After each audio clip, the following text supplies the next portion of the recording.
All right, everyone. Heidi-ho. Today we're going to be talking about increasing and decreasing functions. Now, we did briefly mention this last time when we drew some pictures saying, if you draw a tangent line and it's facing upward, our function is increasing there. And if we draw a tangent line and it's facing downward, it's decreasing there. But we're going to give a formal definition and look at a fast way to tell if a function is increasing or decreasing. So let's start off with our definition. So we have some sort of function that's defined on some interval. And let's say there are any two numbers inside the interval. Okay, let's call them x1, x2. And let's say that x1 is the smaller one. I will fix that. Between x1 and x2. F is said to be increasing if when we look at the value of a function at x1, the smaller point, it's going to be less than the value of the function at the larger point. And we say f is decreasing if the opposite is true. So if f of x1 is larger than f of x2. Okay, so this is the formal definition. Now, without, doing this approach, is there a fast way to tell whether a function is increasing or decreasing? And the answer is yes. We have a test for this.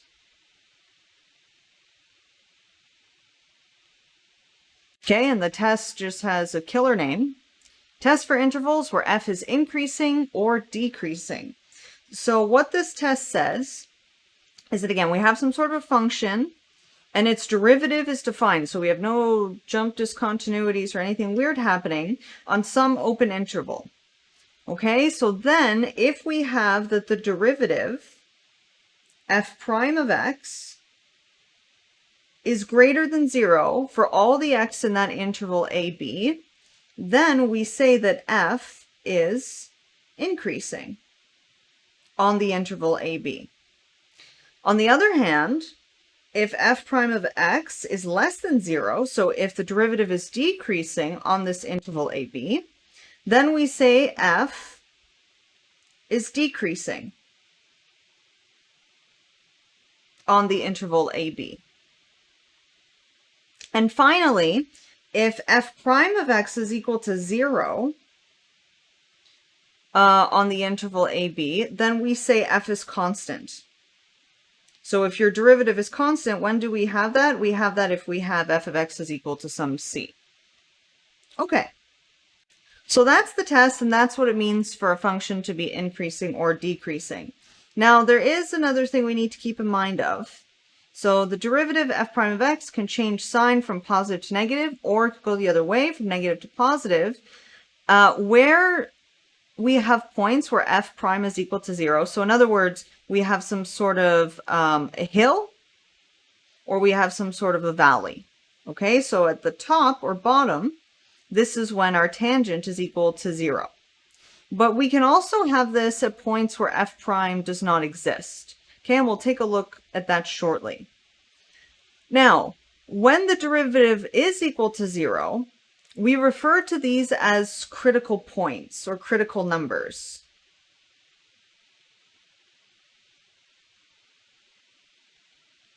So the critical point of a function is when we find out where f prime is equal to 0. So say we have some critical value c. It means that if I plug c into the derivative, it's going to produce 0 for me. But we can also have these critical numbers or critical points when the derivative does not exist. Okay, assuming, of course, c is actually in the domain. Now, in terms of vocabulary, so I personally was taught these were called critical numbers.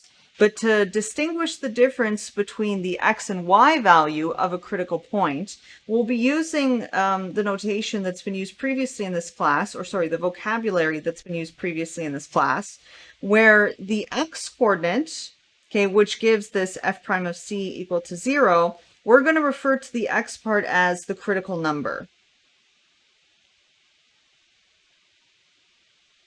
Whereas if we also include the y value, we'll call this the critical point. Okay, but if you look in other textbooks, you don't usually see the term critical number. They just use terminology critical point.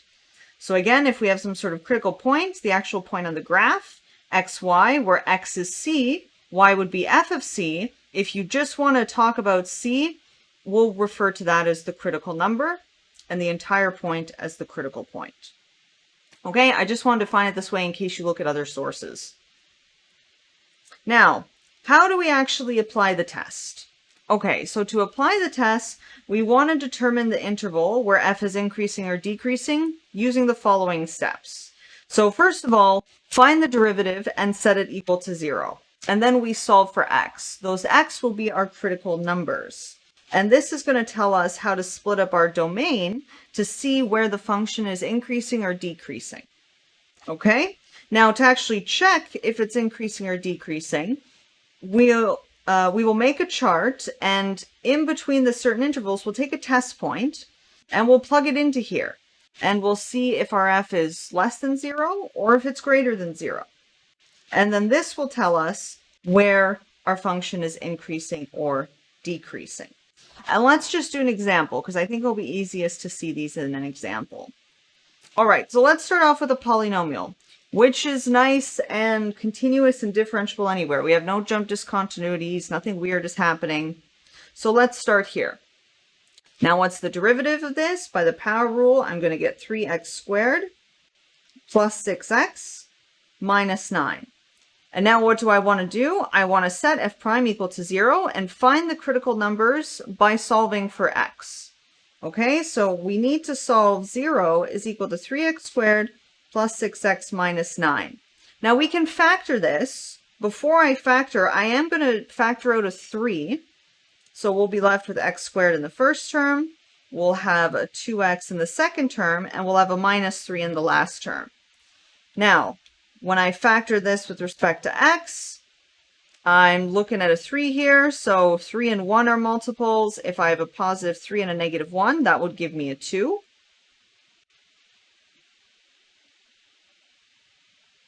So when is f prime equal to 0? Either we're going to have x plus 3 is equal to 0, or we'll have x minus 1 is equal to 0. So this is giving us that x is equal to negative 3, or that x is equal to positive 1. So this is where the horizontal tangents are. So this is where the horizontal tangents are.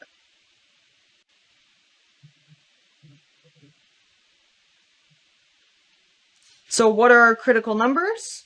Our critical numbers, so just that x part, is negative 3 and positive 1. And what would the full critical points be if I asked you for the critical points? Well, that would just be negative 3 and then whatever f is when you plug in negative 3. Similarly, the other one would be 1 and then whatever f is when you plug in 1. That'll give you your y value. Okay. Now, what was the next step? Once we find our critical numbers, this is going to tell us how to split up our interval. So if we had a number line here with 0 in the middle, well, I'm finding my critical numbers are at negative 3 and positive 1. Okay, so my interval is going to be split up into this section, and this section. And we're going to use that information to make a chart, and then we'll pick a test point somewhere between negative infinity and negative 3, see what f prime is at that point. I'll pick a test point in between negative 3 and 1. 0 is usually the one I always go for, if possible. And then I'll pick a test point between 1 and infinity and see if my derivative is positive or negative. Okay. So I've already set up this chart. Now, very important point here, very important point. We have to check f prime before we simplify. So what I mean by that is technically at this step here, when I was trying to find my critical numbers, I don't have to keep the 3 there because I have this is equal to 0. So I could just divide by the 3 and just have x plus 3, x minus 1, which is totally fine. And I usually just end up doing automatically anyway. But when you're checking if f is positive or negative at certain values, you have to use the original derivative. So in this case, this is still the original derivative because I have the 3 there.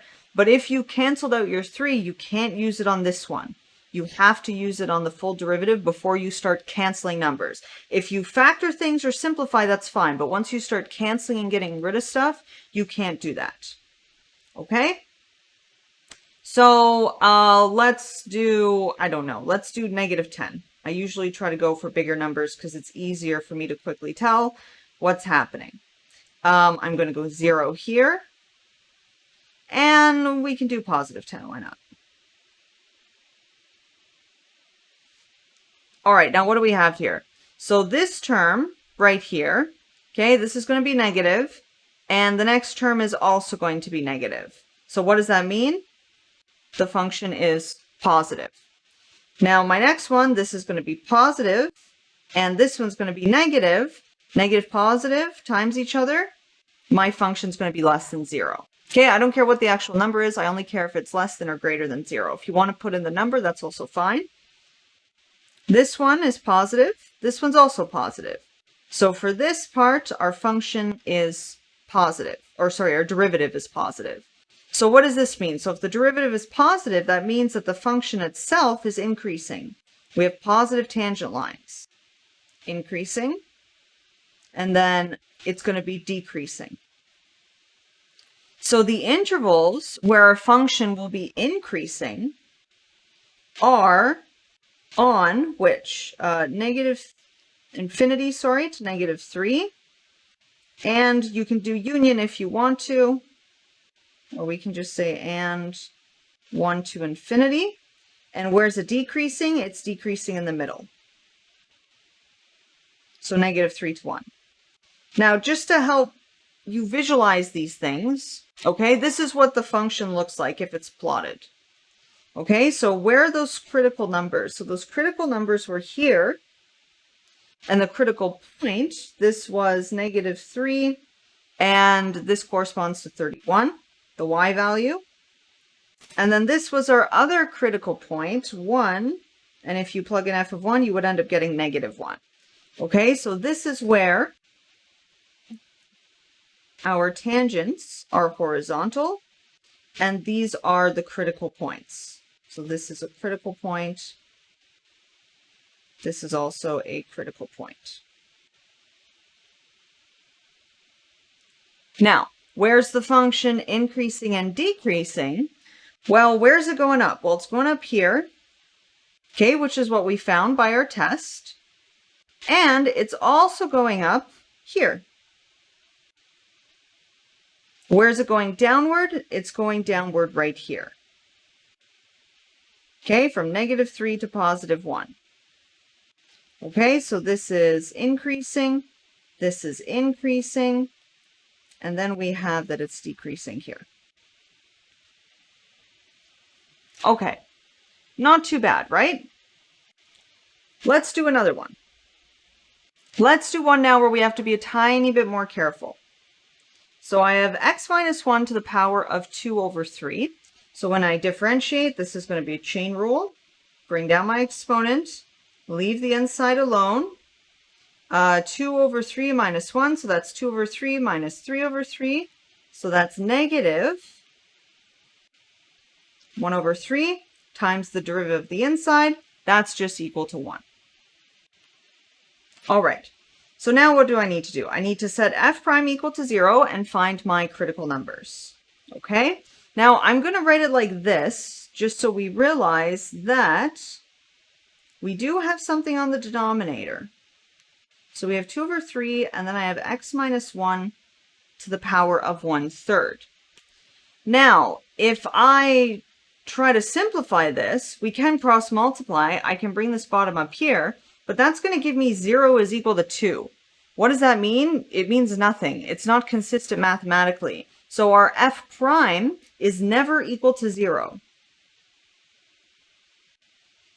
Now, you may be saying, okay, so there's no critical numbers. But the other thing we do have to check is whether or not there are values where f prime does not exist.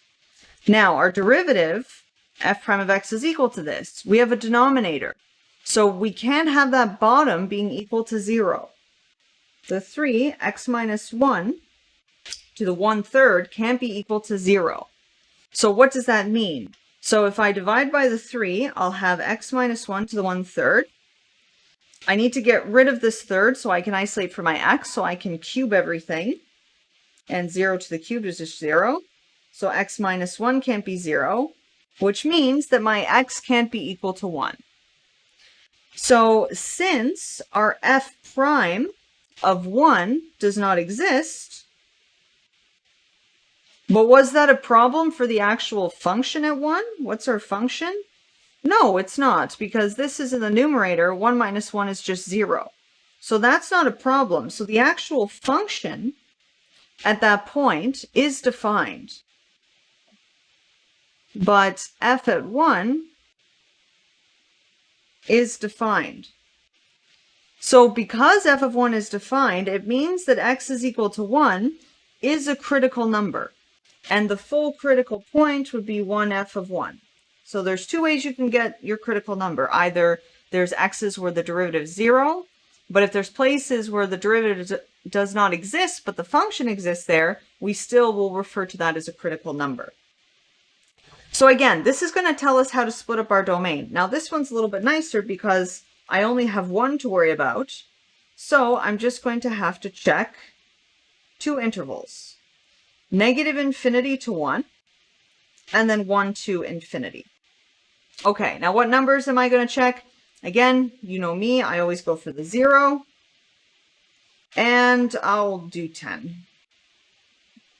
Okay, so the first one, what am I going to have? I'm going to have this to -1 to the -1/3, even though it's a radical, because there's a negative in here, there's no problem. So that's less than 0. And the other one, 10 minus 1 to the -1/3, that's going to end up giving us a positive. Okay, positive number. Because we can write as positive 1 over the positive number to the 1/3. All right, so what does this mean?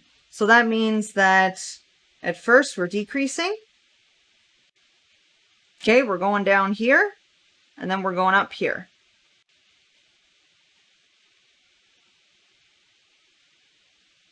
So our function is decreasing on -infinity to 1 and increasing on 1 to infinity.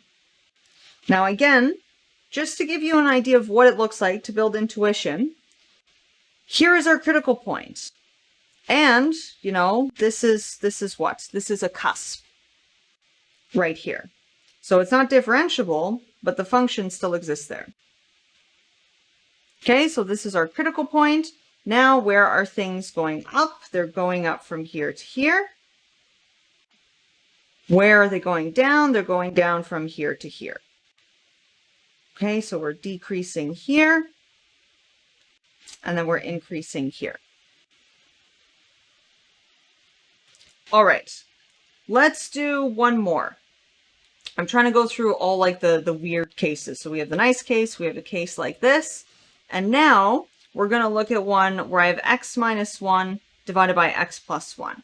Now already note right off the bat, okay, we have a rational function, so the bottom cannot be equal to 0. So our function is not defined at -1. So already, without even starting, we know that we're going to have to split up our interval around -1. Now let's take a look what f prime is. So for this, I'm going to do the quotient rule. Okay, so the derivative of the top, which is 1, times the bottom, minus the derivative of the bottom, which is also just 1, times the top, and then we're going to divide all of that by the bottom squared. All right, let's simplify. Okay, I'm not canceling anything, but I am going to simplify this. So I have x plus 1 minus x minus minus, so plus 1. Okay, so the minus distributes. I think you can ignore this because it's just 1 times anything is the anything. So negative x, negative negative 1. All right, so x is canceled. Ba-bam. 2 divided by x plus 1, all squared. All right, so that is our derivative. Now, What happens if we set it equal to 0? Well, if I set this equal to 0, I get 2 divided by x plus 1 squared. Same thing as last time. Okay, I can cross multiply. Okay, so whenever you have zeros equal to rationals, bottoms always go away. But then I'm getting this 0 equals 2 again. So what does that mean? It means that our function, our derivative of our function, is never 0. But we still need to check if there's any values where f prime of x does not exist. And we already saw, f prime of x does not exist. We see here our bottom, our x plus 1 squared, that's the thing that can't be equal to 0. Okay, so I have x plus 1 squared. I'm going to take the root on both sides. So I have just x plus 1. Isolate for my x. It means x can't be equal to negative 1. Now, though this is familiar, x equals negative 1 isn't even in our domain in this case. So x can't be equal to negative 1, but, sorry, I'll make that a bit smaller. X equals negative 1 is not in domain of f of x. So this is the case where f of x has no critical points. Okay, although our interval would still be split up into 2 parts because this x minus 1 is not in our domain. But we don't need to make a chart in this case. Why? Because we're clever. We notice that the bottom is squared, so regardless of what x is, it's always going to be positive. And then we have a 2 on top. So if you can tell quickly right away that something's always going to be positive or negative, that's fine. You don't have to make the chart. So for all x not equal to 1, it's positive. Now, what does this function look like? It looks like this. So we have that our tangents are upward here, and our tangents are upward here, even their shape is different. And these things actually end up approaching 1. If you look at the limit as x goes to infinity or negative infinity, you can see that. All right, so there's the situation where we have no critical points and the function everywhere is increasing. And that's all for this note. Thank you very much.